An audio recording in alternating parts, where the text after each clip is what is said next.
स्वामी जी, मुझसे काम क्रोध आदि विकारों के वशीभूत होकर कई जघन्य अपराध हुए हैं। भगवान कहते हैं कि पाप बंद कर सहज स्वभाव, भजन मोर तहि भाव न काहू। फिर भी हठ पूर्वक नियमित नाम जपने की चेष्टा करता हूँ।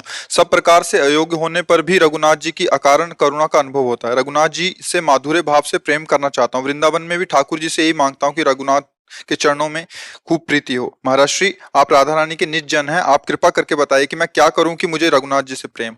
देखो, एक बात तो भगवान रघुनाथ जी के ही श्रीमुख से निकली है कि वही मेरा सेवक है, वही मेरा दास है, जो मेरे अनुशासन को माने। अनुशासन मेरे वचन को माने, मेरी आज्ञा को माने। भगवान की जो आज्ञा है वो इन विकारों के वशीभूत होकर के आचरण ना करने की है। विकार सबके हृदय में आते हैं, विकार का स्फुरण होता है और उसको सहा जाता है। यम ही न व्यथ्यन्ते ते पुरुषम पुरुषर्षभ सम दुखा सुखाधीरम सो अमृतत्वाय कल्पते। जो इन विकारों की व्यथा से व्यथित होकर के गंदे आचरणों में उतर जाता है, गिर गया फिर। और जो इन विकारों की व्यथा से व्यथित ना होकर के समान भाव रखता है, वही परम पद का अधिकारी, अर्थात वही भगवान को रिझा लेता है। भगवान के श्रीमुख के वचन हैं, मात्रा स्पर्शास्तु कौन्ते शीतोष्ण सुख दुखदा आगमा पाइनो अनित्यास तास्तितिक्षस्व भारत। धर्म पूर्वक विषय को ग्रहण करना भगवत प्राप्ति में सहयोग है। अधर्म पूर्वक विषयों को स्वीकार करना कभी भी भगवदानंद की अनुभूति हो ही नहीं सकती। ये बात पक्की समझ। नाटक पाखंड किया जा सकता है, लेकिन सत्य वस्तु का बोध नहीं हो सकता, परमानंद की प्राप्ति नहीं हो सकती। हम कहलाएंगे भगवान के सेवक, लेकिन वाणी से, अंदर से गुलाम हम विषयों के ही होंगे। दास्ता हमारी प्रकृति के आकर्षण की ही होगी। इसलिए सुधार करना होगा। और भगवान के नाम में इतनी सामर्थ्य है कि कुछ भी असंभव नहीं है। भगवान उसी के हृदय में प्रकट होते हैं। काम क्रोध मद मान न मोहा, लोभ न क्षोभ राग नहीं द्रोहा, जिनके कपट दंभ नहीं माया, तिनके हृदय बसहु रघुराया। जननी सम जानहि पर नारी, धन पराय बिस्ते बिस भारी, जिन्हि राम तुम प्राण प्यारे, तिनके मन शुभ सदन तुम्हारे। तुम्हें छाड़ी गति दूसर नहीं, बसहु राम तिनके मन माही। भगवान वाल्मीकि जी उपदेश कर रहे हैं भगवान श्री राम को। तो हमें चाहिए सट विकार जित अनघ अकामा, भगवान की पसंद है। तो ऐसा नहीं है कि हम सह नहीं सकते, ऐसा नहीं है। हम जब तन्मय हो जाते हैं तब फेल हो जाते हैं। जैसे काम आया और काम के चिंतन सुख में हम तन्मय हो गए, अब तुम्हें कोई नहीं बचा सकता। तुम्हारा चिंतन बदले तब बच सकते हो, क्योंकि अंतःकरण मलिन होना उसका फल है। वो तो हो रहा है, क्रिया हो या ना हो। चिंतन, इसीलिए भगवान अनन्यस चिंतयन्तु माम कह रहे हैं। बार बार नाम जप करो। अगर कहीं फिसल जाते हो, कोई गलती हो जाती है, तो जन अवगुण प्रभु मानन काऊ, दीन बंधु अति मृदुल स्वभाव। पीछे जो हुआ उसका आप चिंतन भी मत करो और उसको स्वीकार भी मत करो। जो स्वप्न में हो गया, पीछे गलती हो गई, वर्तमान का समय क्यों नष्ट करें। जैसे वर्तमान का 52 सेकंड है, आप बोले राम तो सार्थक हुआ ना। अब उसमें आप वो चिंतन करें जो व्यतीत हो गया है। अब उसका चिंतन करके वर्तमान को नष्ट करना, मुझे लगता है मूढ़ता ही होगी।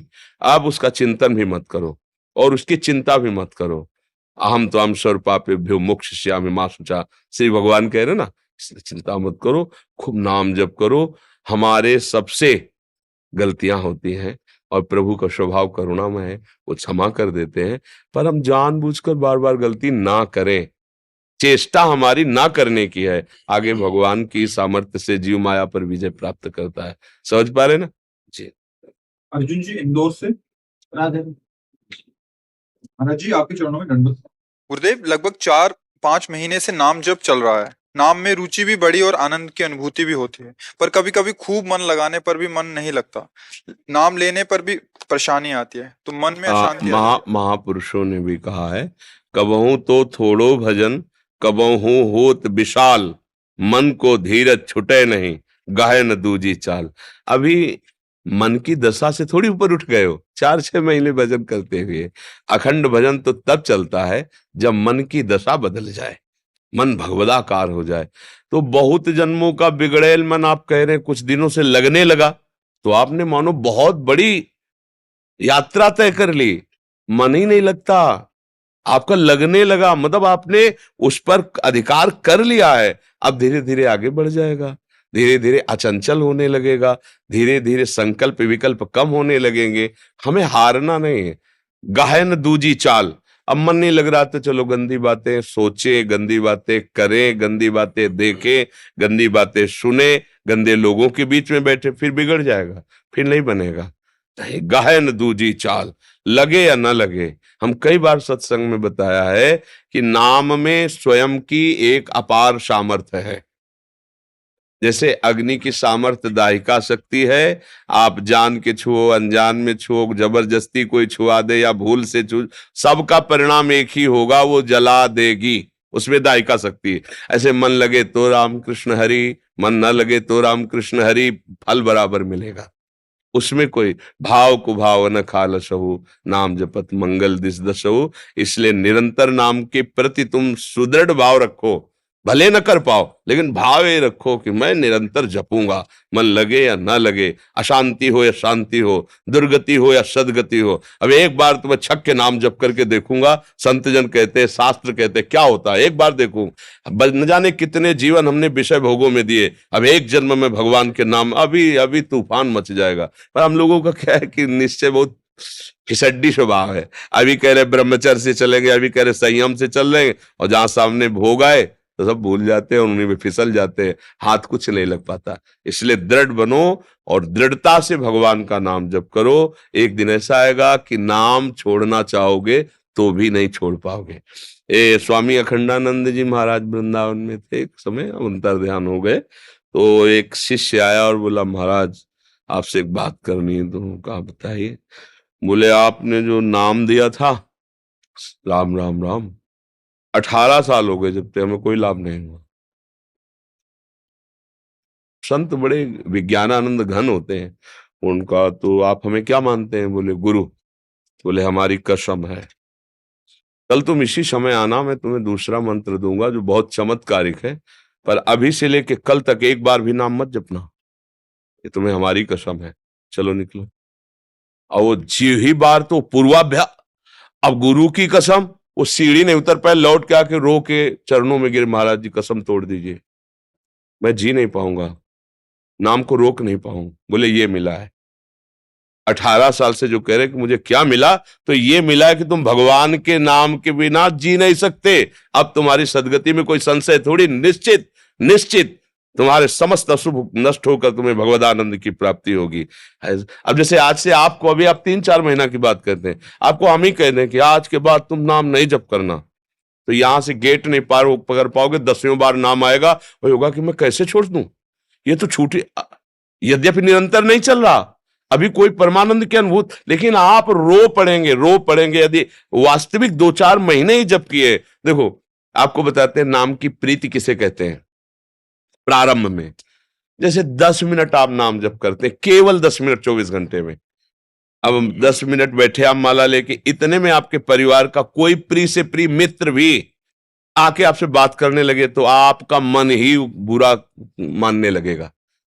यार 24 घंटे में 10 मिनट तो जपता हूं, फिर भी आके आदमी हमसे मतलब रुचि आई 10 मिनट की, पकड़ो, अगर 10 मिनट की उसको रुचि आ गई तो 24 घंटे पहुंचाने में देर नहीं लगेगी, क्योंकि शुरू हो गया ना चलना, पहले तो लगता ही नहीं है, शुरू हो गया। इसलिए घबराओ मत, भगवान बहुत कृपालु है और उनसे ज्यादा कृपालु उनका नाम है। हमको जबरदस्ती रटना है, राधा राधा राधा राधा राधा राधा राधा राधा, परमानंद है। सच्ची कहते हैं यहां और वहां सुखी ही रहोगे, इह परलोक सकल सुख पावत, मेरी सो भैया कृष्ण गुण संचु। हरिवंश महाप्रभु कहते हैं, तुम्हें मैं शपथ खा के कहता हूं, अगर तुम कृष्ण कृष्ण और उनके गुणों का गान करोगे तो तुम यहां भी सुखी रहोगे और वहां भी सुखी रहोगे। जैसे संतों को लोग कहते हैं ना, ये बाबा जी लोग हराम खाता है इसलिए वो खाते मौज लेते हैं, अभी तुम जान नहीं पा रहे हो। अगर आप आकर के देखो तो आपको पता चलेगा कि ये संत मार्ग कितना कठिन मार्ग है, क्योंकि इसमें बाहर से चोट तो दिखाई नहीं दे रही ना, अंदर प्रतिपल चोट है जिसे तुम जान ही नहीं सकते। जो पड़ा हुआ है वो खड़े हुए कि गिरने का चोट क्या जाने, क्योंकि तो पड़ा हुआ है ना, उसको पता ही नहीं ना। ये विषय विकार नाना प्रकार का आकर्षण जला के राख करता है, और उसको शांत सहते हुए रोते हुए इस मार्ग में चलते हैं, तो सारी सिद्धियां सारा वैभव त्रिभुवन का उनके चरणों में लुटता है। वो आराम का नहीं है। बोला भगवान के भक्तों को ऐसे शब्द जैसे अब सुनते हैं ना, कभी कभी कोई ऐसा बाबा जी लोग है, आराम ऐसे नहीं है। भगवान का उन्होंने जो भजन किया है, तपस्या की, चरणों का जो सेवन किया है, उसका ये ब्याज है, मूल नहीं। मूल में तो जो मिलेगा तुम देख भी नहीं पाओगे, ये ब्याज है। सारा जगत उनके सामने नमन करता है। क्यों कर नमन करता है? कि स्वयं स्वीकार करता है कि मैं वहां हार गया जहां तुम जीत गए। नहीं, मैं वहां हार गया जहां तुम जीत गए, इसलिए मैं प्रणाम करता हूं। हर संत भगवान को हम क्यों प्रणाम करते हैं? भाई इन्हीं कपड़ों के तो सब कपड़े बनते हैं, लाल पीले सब, माताएं बहनें भी सब है। तो इन कपड़ों को थोड़ी प्रणाम किया जा रहा है। जो हम तिलक लगाए, भाई आप भी तिलक लगाए हो, तिलक को थोड़ी प्रणाम किया है। प्रणाम ये किया जाता है कि जहां मैं हार गया वहां तुम जीत गए, जहां मैं फंस गया वहां से तुम निकल गए, इसलिए तुम्हारे चरणों में प्रणाम है। तो इसलिए संतों की बात पर विश्वास कर ले तो उनकी बात में ही ताकत होती है, और वो तुम्हें पार कर देगी। जैसे कहते हैं ना लोग, आशीर्वाद दीजिए, हाथ धर, इनके सब ये सब बाहरी नाटकबाजी है। कह रहे हैं चलो, बस आप समझ लो जो कह रहे हैं चलो, उसी में उनका आशीर्वाद लगा हो। आप चल के तो देखो आपको कहां पहुंचा देंगे। हम लोग थोड़ा मंद बुद्धि के इसलिए जान नहीं पाए। ये संत जन कहते हैं ना, आप ये जपो, दोबारा प्रश्न मत करो, जपना शुरू कर दो, देखो आपको सामर्थ्य मिल जाएगी। और जब संत जन देखते हैं ना कि उनकी आज्ञा का पालन होता है, हृदय शीतल होता है, वो आशीर्वाद अपने आप जाता है। ये आशीर्वाद मांगने वाला नहीं है, मांगने से मिलता भी नहीं है। उनकी आज्ञा का पालन, ये जैसे नहीं कि वो तो स्वभाव होता है वात्सल्य में संत जन से। आशीर्वाद यहाँ का विषय होता है। कैसे मिलता है आशीर्वाद? जैसे आप हमारी आज्ञा का पालन करें, ठीक से चल रहे हैं, बड़ा कष्ट सह के चल रहे हैं, अब हम अपने भजन में, और एक अचानक तुम्हारा चिंतन आ गया और वो बात आ गई कि इतना कष्ट पाते हुए भी वो भजन कर रहा है। अब जो वो करुणा जो उदय हुई, वो जाके वहां संभाल दी, तुम्हें भी पता नहीं चला, और वो ऐसी ऊंचाई पर चढ़ा दिया। इसीलिए कहा गया, तात स्वर्ग अपवर्ग सुख धरी तुलाए कंग, तुलनताए सकल मिल जो सुख लव सत्संग। संतों का आशीर्वाद ऐसे फल फूल मूल जो बाहर मिलता है ना, वो सब प्राकृतिक बात है। संतों का हृदय माता जैसा होता है। जैसे माँ है ना, अपने बच्चे को डांटती है, फटकारती है, लेकिन अच्छे के लिए। संत जनों के हृदय में नहीं होता मेरा तेरा नहीं होता, ये बात समझ लेना। संतों के हृदय में कोई सगा या पराया नहीं होता, उनको सब सगे ही लगते हैं। कोई ऐसा नहीं लगता कि पराया है। आप अपने हृदय को पवित्र करके जाइए तो आपको लगेगा कि सबसे ज्यादा प्यार हमको करते हैं। क्यों? क्योंकि उनके हृदय में सबसे ज्यादा प्यार वास्तविक है आपके प्रति। क्योंकि आपके हृदय में बैठे अपने प्रभु को देखकर जब बर्ताव करते ना, तो सबसे ज्यादा प्यार मिलता है। इसलिए बात मान लो, बस संतों की बात ही आशीर्वाद है। ये जो सब और है ना, प्राकृतिक है, सब मायाकृत है।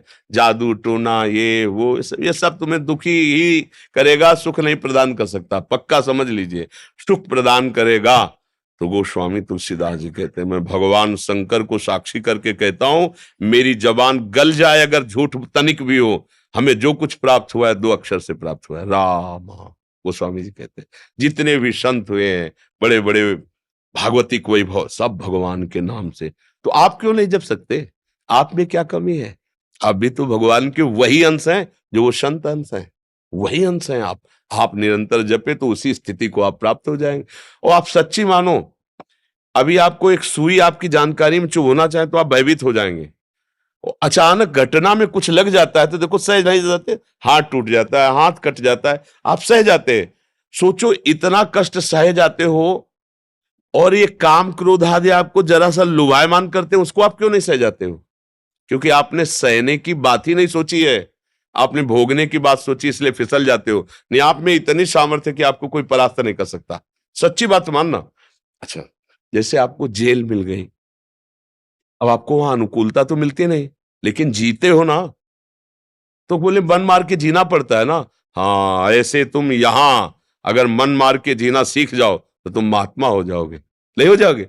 अच्छा, जैसे किसी को जेल मिलती है, एक छोटी सी सेल होती है, छोटी सैया, साधारण कपड़े, साधारण भोजन, और अगर वो आप जीवन यहां जी के राम राम कृष्ण कृष्ण हरि हरि राधा राधा, तो आप गृहस्थी में रहते हुए बहुत बड़े महात्मा हो जाओगे अगर वहां की बात समझ लो। लेकिन जीव की समझ ठीक नहीं, जब वहां जाता है तो उसके होश खराब हो जाते हैं। अब प्रभु से संबंध नहीं, विषयों से संबंध, विषय छिन गए, स्वतंत्रता छिन गई, अब यही जेल है। अब जीवन इधर भोगता है, परिणाम में नरक फिर उधर भोगता है। इसलिए यही सुधर जाओ। यहां तुम्हें कोई गाली दे, सह जाओ, अपमान करे, सह जाओ। वहां वहां डंडा चलेगा तो भी कोई सहयोगी नहीं तुम्हारा। समझो, यही मान लो माया, मैं माया की जेल में हूं, अब मुझे इसे मुक्त होना है। अभी महात्मा बन जाओ। महात्मा का मतलब होता है अच्छे विचार, अच्छे आचरण, अच्छा भाव, अभी आ जाएगा। अब अपने लोग ये तो सोचते नहीं, हमें सुख भोगना चाहे दूसरे को काटना पड़े, बस यहीं से पापाचरण शुरू हो जाता है, यहीं से गंदी बात शुरू हो जाती है, यही दुर्गति का कारण हो जाता है।